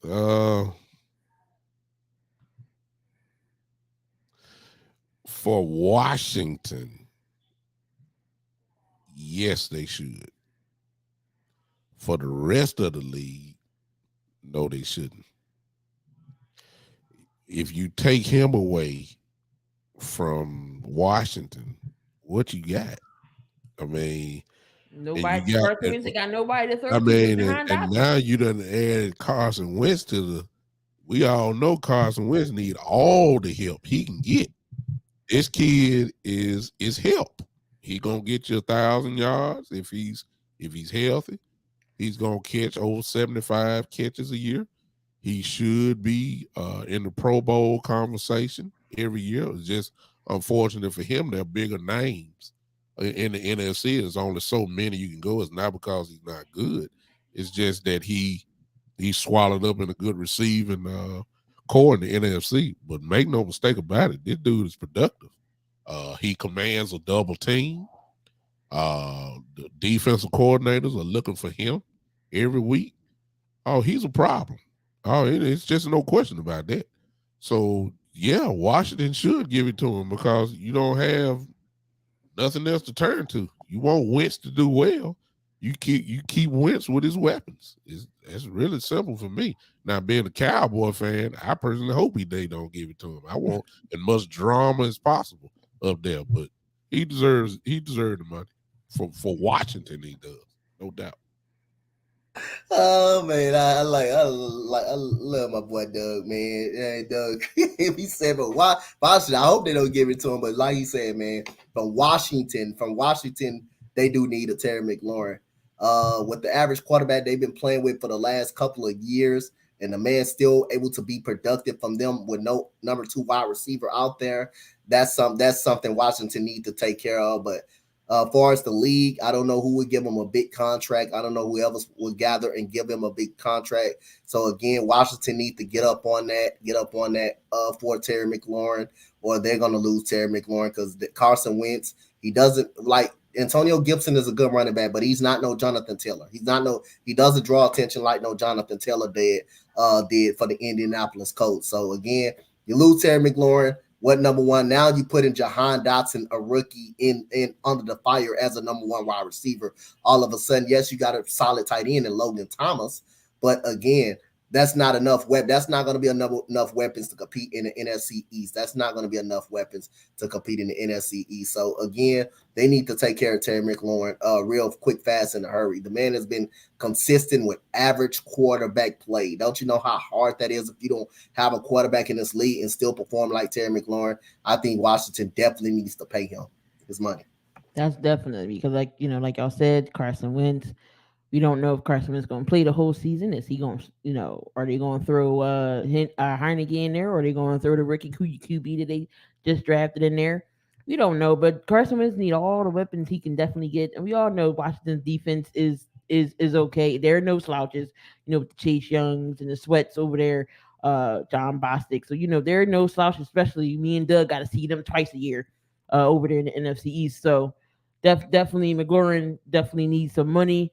I kind of think Christian Kirk. Not say I think he messed it up for everybody, because we all know Christian Kirk deserves that top dollar over there with the Jags, and I think he set that bar real high for his receivers, saying, "Oh well, Christian Kirk got this money. Where's mine at?" So that Christian Kirk contract, definitely, I don't think he should have got that much. Should you pay him? Of course, but they overpaid him in my opinion. So now these receivers looking like, where's the Christian Kirk contract at? I deserve that same thing. Um, so we all coming in here, Tampa Bay Bucks. Brady's back now. Bruce Arians did step down as the head coach, and we bring Todd Bowles in here. Now is he's a great defensive minded coach. We all know what he can do on the defensive side, but being the head coach, is he the upgrade from Bruce Arians over there for Tampa Bay? Nah, he's not an upgrade. I think Bruce Arians is a better coach than Todd Bowles. Now, if you ask me if Todd Bowles is about the defensive court, about on the defensive side of the ball, yep. Todd Bowles is one of the best defensive coordinators we got in our league. But as far as head coaching, it has not worked out for him. As far as being with the New York Jets, and them has not worked out for him. But I don't believe it's an upgrade. I believe Bruce Arians by far is a better coach, better head coach than Todd Bowles. Now they're still going to be able to win games because of the talent they're going to have in their defense. If their defense is healthy, they're going to still be able to win games. Now with the leadership of Tom Brady, having Leonard Fournette back there in that backfield, and not only that, you don't lose Chris Godwin. You don't lose one of the best productive receivers. You gain another productive receiver in free agency in Russell Gage, who was a 7-yard wide receiver in Atlanta last year. So your wide receiving core got really better. And Mike Evans, he continues to get 1,000 yards every single season. He continues to does that. And like I said again, I think Tampa Bay is still going to be a threat in the NFC. They're going to definitely win the NFC South, I think. I think the Saints will give them a run for their money, but I still think they're going to win the NFC South. But to answer that question, I think Bruce Arians is a better coach, Super Bowl champion coach. Been with the Pittsburgh Steelers as well, well respectable. With the Cardinals as well, turned that Cardinals organization completely around. With Todd Bowles as the defensive coordinator, so being a defensive coordinator is another thing. He's one of the best in our game on coaching on the defensive side of the ball. As far as head coach, I don't think he's a better head coach than Bruce Arians. I think Bruce Arians got him by. I don't think it's really close with him and Bruce Arians as head coaching wise. I'll just add, everything Coach said is the truth. I'll just add this. The only thing I would say about Coach Bowles is it, depending on what do you want in a head coach. Because the thing that Coach did not say is what I would add, and that is he's a player's coach. He's not a disciplinarian like Coach Arian was. And at this stage, a bunch of them old guys may not want the taskmaster of Coach Arians on them. They may just want a player's coach. However, what I'm about to say is he don't have to really to be a head coach, because offensively, he ain't gonna have nothing to say, period, on the offensive side, because Coach Leftwich, and Brady have that. I mean, that's it right there. All he got to do as a defense, as it's like Coach is saying, he'll strictly be defense. He's one of these head coaches that actually gets to hide behind coordinators. And Brady and Leftwich has that under lock and key. So he don't have, the only thing he gonna be saying is let's go for it. That's it.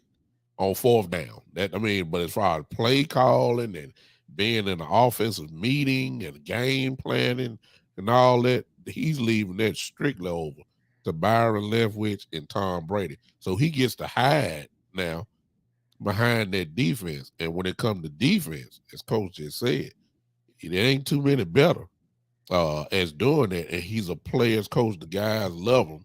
However, the only problem with them is they're getting a little long in the tooth in some of the areas on the defense. The question is, can he still pull all that talent level together, or have they gotten just a little bit older, where they're a slightly bit it won't be because of scheme, because he's gonna have the scheme together. It's gonna be, can the players do it at some of their ages? At Devon, I mean, White is getting, he's still good, but he's starting to get nicked up a lot lately. Devontae David is definitely getting older. The defensive lineman, Asu is not there, but I don't know who his replacement is. I know Vita Vea is still there. Pierre Paul is getting older. You see They what I'm just saying? got Akeem Hicks from they used to play for the Bears. Cam Hicks is good. That's the good one. That's good. Vita Van Hicks is dominant. Then you got Shaq Barrett, who still got a lot of gas left. And if Pierre Paul got anything, that's gonna be good. So I mean, that's still gonna be good. Ain't no question about that. But as far as coaches, it's all depending on what you want. If you want a guy that's gonna get in these guys' grill, that's Coach Arians. If you want a guy that's gonna shake hands and laugh and giggle with them and show a little sternness sometimes, that's Coach Bowles. It just all depends on what you want at the time. Both of them are good though. So there is reports that the Browns could release Baker Mayfield and San Fran, Jimmy G could get released. But this whole thing with the Sean Watson thing, like I said, it's complicated with that. We're not gonna get into that. But if Jimmy G gets released, should Seattle sign him? Yes. And I even throw in Baker Mayfield with that as well. Because you can't replace experience. Y'all can say whatever y'all want to say about Jimmy G. And I know he's been hidden as well behind the defenses of the 49ers and a strong running game. But when you look at his record, hello, he got a lot of wins on his record. And he's been to a Super Bowl. And he has been responsible for some games that have been won. And he would make Seattle, who has no quarterback, if I'm not mistaken. Who is it? Geno Smith right now, if I'm not Geno Smith mistaken. and Drew Lock. I Geno mean, Smith and Drew Lock. so he's an automatic upgrade immediately. Baker Mayfield that's another place that Seattle could use. Uh, Either one would do just as well. Garoppolo is good enough, to be honest with you, y'all. Garoppolo is good enough to start on a whole lot of football teams right now. I'm just saying. If Then he was to go down the list, there are at least about 6 or 7 teams I can think of just by the top of my head that Garoppolo would be the day one starter. He should be. It's just that he doesn't get the credit he deserved because of what he was surrounded by and the coaching that he had. But he's good. He's good. He just hadn't won the Super Bowl. We'll be looking at him in a whole different light if the 49ers would have beat the Chiefs. It's kind of like soon as Stafford won last year, all what we used to say about Stafford been flushed down the drain now.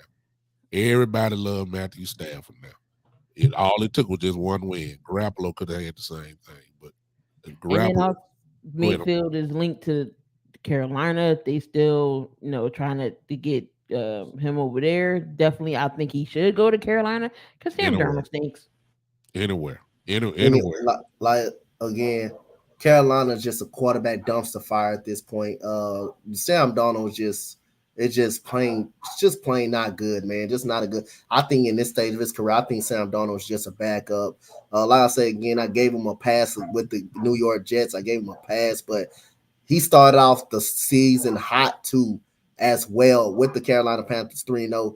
The moment he played New York, someone that put pressure on him and made him see ghosts again, he gets benched and he's no more of the same Sam Donald. So that's on Sam Donald, not a good quarterback that you can have. That he's just not a good quarterback. Let's Damian stop making excuses for this guy. He's just not a good quarterback. He's already showed it, and he's got pretty capable receivers in DJ Moore and Robbie Anderson. DJ Moore, who was good, very good last year as well. Just need a quarterback that can get him the ball. And Sam Donald just not cannot get these guys the ball. That's just what it is. So I think he's a backup. So I think Baker Mayfield will be good over there. I think he will be good, like Doug said, in Seattle. I think he goes in there, he gets a starting job right away from Drew Lock, him and or Jimmy Garoppolo. I think they both, in those respective, gets the starting. They win the starting job immediately. They're not going to go in there and just be backups. I think they're going to go in there and just start. Due to Jimmy Garoppolo, having a great defense behind him in San Francisco,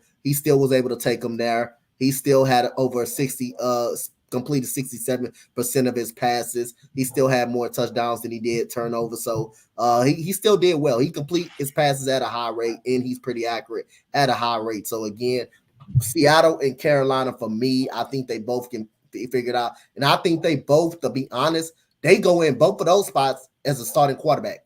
They won, regardless who goes what. If Jimmy goes into Carolina, he started day one. If Baker Mayfield goes to Seattle, or if Jimmy goes to Seattle, they starters day one. Just like Doug said, they starters immediately. Now, if y'all Seattle, would you give DK his money?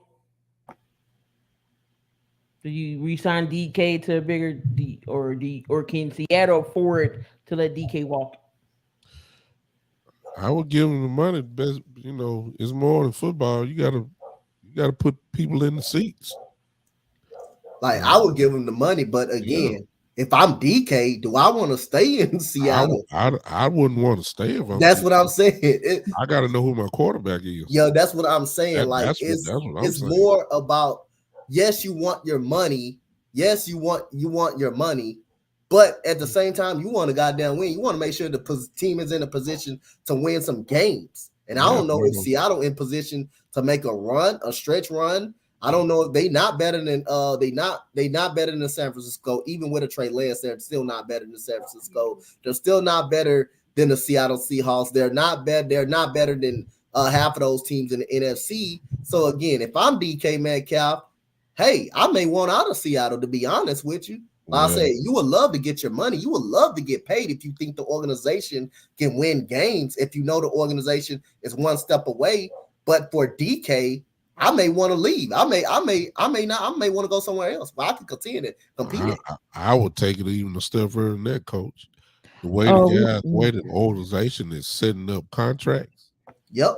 After about that second or third year, they will go ahead and get that out, where they can get out of the contract, and DK can find himself kind of like what we did with Amari Cooper, and they'll be saying something like, "Well, you're not productive. You're not productive, and so we don't want to pay you that money, so we're going to go and get you out of here." And DK could be like, "We ain't had no quarterback. So, I mean, so how you going to judge me?" And then he'll be, the little money that he had, it'll be gone. And then they say he's not this guy. He's not this guy. Well, he never had it. So yeah, I definitely agree with you. And I'll take it a step even more before I get to this comment right here with Damien.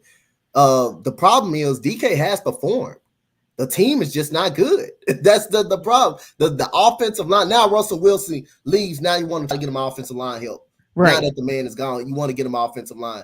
Your running backs never on the field. They never could stay healthy consistently. And that defense is just a dumpster fire since the Legion of Boom just left. They're not the same defense. So if I'm DK Metcalf, like Doug said, I'll take this even a step farther. I'm performing. The team just ain't good. We don't got a quarterback. We haven't figured out our quarterback situation yet. I got to go in the season dealing with Drew Lock and dealing with a Geno Smith. With a Geno Smith on my roster, which is, I think Drew Lock could be okay if DK Metcalf can still stay there. You still will have a Tyler Lockett. You do got Noah Fant. So I think it all to help Drew Lock a little bit out, but still, that's not. If I'm DK Metcalf, I may want out, man.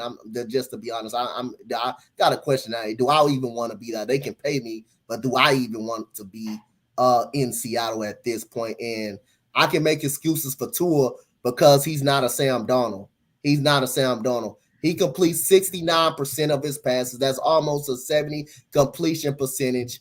The offensive line that is really not good, but he still led his team to a winning record, Damien. The team still had a winning record. Sam Darnold is garbage. Get that over your head.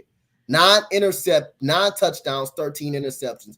A pass completion percentage of in the 50s. Come on, stop making excuses for that guy. Not the offensive line. That is decision making. That is decision making. That is quarterback too. So come on, Damien, stop it. Now Tua has no choice this year. He got to be better. Nope, he ain't got no He excuses. has no choice this year. That's gonna make people like Tua don't step up. That's gonna make people like Damien think he's smart and think he knows something.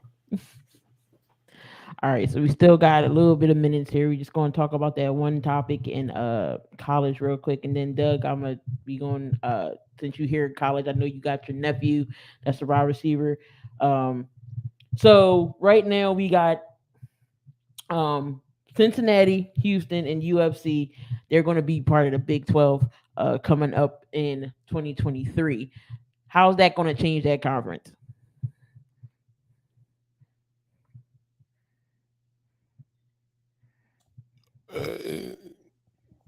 It'll help out the little schools that just came in. I mean, they get more exposure, but the real question is, when you're entering a conference like that, how well are you really gonna do in recruiting? That's my real thing, because see, you go into some of these big boys conferences and all these 9 wins you used to have may turn into 7 because you don't have the players that you need. So I think that's really the bigger issue. That's what I'm thinking. So I really don't know. I think it's just a money play where guys can get in, to a bigger conference to try to get into a possible Big Six bowl game. But the chances are for that, it really all depends on how Oklahoma and all these big boys do. You know what I'm saying? So, Yeah, now Oklahoma, they just moved to the SEC. They in trouble. Oklahoma and Texas is in the SEC We now. definitely in trouble in the SEC. But far as like I say, far as having no weapons. So if Darnold didn't have no weapons, how is DJ Moore 1,100-yard wide receiver, Damien? How is he 11-yard wide receiver? If he didn't have no weapons, how is he 1,100-yard wide receiver? If that wasn't no weapons. Or Robbie Anderson. How does Chula Hubbard have over 500 yards rushing? How is he doesn't have no? That means you're putting yourself in a big hole, a big hole. You're just talking. That means you're just talking and not knowing anything. You're just talking. But anyway, that's gonna hurt Texas. I believe Oklahoma. But like I said, I believe Oklahoma's gonna really take a step back too, because losing Lincoln Riley, losing him to USC, and losing Caleb Williams, one of their quarterback, I think that's going to really hurt Oklahoma and the SEC, and I definitely think it's going to hurt my Texas Longhorns. They're going to be hard to watch. The talent is good. The coaching is just not good. You can have the talent. If you just don't have the coaching, then you're not going to go very far. You're not going to go very far. So I believe Oklahoma will drop a little bit, especially in the SEC. When you got to see an Alabama, you got to see a Georgia. I think both of those teams are going to be in trouble, like Doug said, man. Especially we don't even have the coaching. So we don't even have the coaching right now at this point. We don't have the coaching. Then due to Oklahoma losing Caleb Williams and losing Lincoln Riley, that's going to really hurt them. That's going to really hurt them. All right. So Doug, let's since we on the college level, you do have a nephew that played for Vanderbilt. Tell the viewers about your nephew. My nephew is a senior this year at University of Vanderbilt, the Commodores, in the SEC Conference. His name is Devin Body Jr. Just look him up. He will be a starter this year in the offense. So, of course, when we say Vanderbilt, his in the SEC, that's only good in baseball. But when you say Vanderbilt in football, there's trouble for them. But hey, he's a starter this year, and he has a chance. From my understanding, there are a few people that are scouts, that are NFL scouts, that are kind of saying, okay, he got a shot at playing on the next level. So keep your eye out for him. He is number 6 this year. Vanderbilt University, you can look him up now. Wide receiver Devin Body Jr. For the Vanderbilt Commodores. Quick as lightning, not scared, can play slot, can play outside, does it all. So He's about six, not tall, about 6'1", 6'2", not heavy, about 180 maybe. Quick as lightning. Don't jam him because he gonna get by you. He's strong to be able to, a small, quote unquote small, as some people say. But that's the scouting report. But if you want to find out about him again, look out for Devin Body Jr. Definitely going to be scooping him out this season.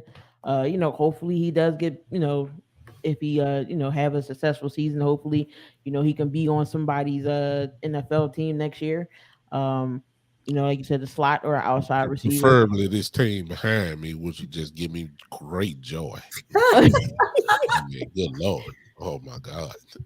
Doug, you might see Doug do a backflip on video, y'all. If his nephew is a part of the Cowboys Nation, Lord have mercy. Oh my God. That'll make The that make joy that I make would that look have. good. And Oh to answer this question, like Damien put a big question mark, like I'm gonna avoid. Ain't the Panthers are better than the Jets? And did you just hear me say I gave Sam Darnold a pass against the Jets when he was with the Jets? Clean the wax out your ears, Damien. You just heard me say I gave him a pass with the Jets, but with the Panthers, no. You had an 1,100-yard wide receiver. You had a 500-yard running back after Christian McCaffrey got hurt. You have a respectable receiver in Roddy Anderson. You had a respectable defense. That is Sam Darnold just not good. You heard me say I gave him a pass against the Jets. I'm not giving him a pass against the Panthers. He's just not a good quarterback. That's just all it is. So stop defending him. He's not a good quarterback, bro. Gave him a pass against the Jets. Panthers, better team. Started off 3-0. He started off as the hottest quarterback in the league. He played against someone that gave him dreams. And stuff like that. And that he saw a lot of those faces that he said he saw, ghosts that he saw in New England. They brought that back to reality. All of a sudden, he gets benched against the Giants, who was one of the worst teams at that time. And after that, he's no more the same. Come on, bro. But let's go on. And one more thing before we roll up out of here: should Tim Tebow be in the College Hall of Fame? College Hall of Fame, yep. yes. Florida, yeah. Florida Hall of Fame, College Hall of Fame, yeah. He should be in the College Hall of Fame. Definitely. Yep. We all know Tim Tebow's a heck of an athlete. He just couldn't do that in the NFL. He tried the quarterback. Hey, I mean, he did beat Denver in that one long bomb against Pittsburgh with Denver, but he couldn't catch up to it. He tried to play tight end for the Jags. You saw how that worked out. Went and played baseball. Wasn't that bad, but he's great as a college analyst. He definitely got the knowledge there, so that he did find something. But I think definitely Tim Tebow should definitely be in the College Hall of Fame with all that success he had down there with Florida. But Doug, for the people who don't know where to find you, where can they find you? Find that name right there. It's very simple. The Big Time Show. Go to YouTube, The Big Time Show, and just follow and subscribe. That I'm on Facebook as well. I'm on Twitter at Big Time Lou. I'm everywhere, man. Just type in The Big Time Show. See if you see this face right here. And if you do that, just click I on gotta help my man now. I gotta Oh, promote him. Oh yeah, that's it too. That's Doug my is an author, y'all. So he is at Walmart. You can get it on Amazon if you know into the devotion. And every day, this book is awesome. 60 Days the Reflection. Make sure y'all go cop that. So appreciate that plug, Doc. and Doug is also a part of the Spotlight Sports Network. So make sure y'all come on, tune in. Yeah. The links are in the description. Y'all know I'm all over the place. Donte is all over the place. Make sure y'all check out Coach Donte. He got his series of top tens. Whether it's QB, running backs, he did it all. He got the defensive end, he did tight ends. Make sure y'all check out Coach Donte with his series of top 10. I got to post. I got to do my top 25 defensive ends tonight. So again, yep, I'm doing Did a little he series. just say Tim Tebow is Kyler Murray? I'm done. I can't deal with Damien no more. I can't deal with Damien no more. I can't. I cannot. But I appreciate Doug popping in. He's always welcome here on 7,200 seconds. But right after this, we got Spotlight in the building. He's going to take care of you when it comes to WNBA. So the WNBA game tonight, tomorrow, fade away. Join us. We're going to do that live mock draft for the NBA. because next week is the draft. We'll see who goes number Yes, one. sir. Thursday, it is my birthday. So I will grace the presence of coming up here and Yep. hanging out with y'all for a little bit. Also, game 6. Hopefully, Golden State can close things out. But we got a lot of things going on. Make sure y'all subscribe to the Spotlight Sports streams. You find Donte over there all the time. Whether it's Yep. myself, me, Robert. We got action. We got stuff going on. And then Saturdays, right here on the network, we got the big time show when Doug goes in about his Dallas Cowboys. And also you can find him on he does the Lakers channel over there with the other guys as well. So Doug, myself, and Donte are always around. Yep. Make sure you subscribe to his channel as well because we're trying to get Doug to at least 100. He's almost there. Let's get Doug to 100 subs. But that's another edition of the 7200 second podcast in the books. We gonna get out of here because I'm hungry and it's time to get something to eat. Um, Donte, I don't know what he's doing. Oh, he's doing his list, but I'm sure he'll be back for a play-by-play sometime tomorrow. So just Yep. look out for him. Anything y'all got to say before we roll out of here? Nothing, man. But listen, whenever I show up and whenever I leave, the crowd goes wild. Man, shout out to everybody, man. Another good show, man. I'm happy that we getting the 7,200 seconds back. You know, even my schedule gonna change a little bit because I'm going to get ready to start football probably next week. But I still be bringing play-by-plays, 7,200 seconds and stuff like that. Might be pushed back a little bit, but no, I'm still going. I'm still the same old Donte as I started for the Spotlight Definitely, Sports. Coach's Corner will be back to its normal slot because of the finals will be done. So look out for more NFL talk. Definitely when the NFL comes, y'all know the morning show will be back every Sunday morning. So just look out for that. More stuff coming up on the network. Stanley Cup Finals, Game 1's tomorrow night. So it's going to be good. But we gonna get out of here. Enjoy the rest of your evening. Stay safe, y'all. And another show in the books. We out of here. Peace.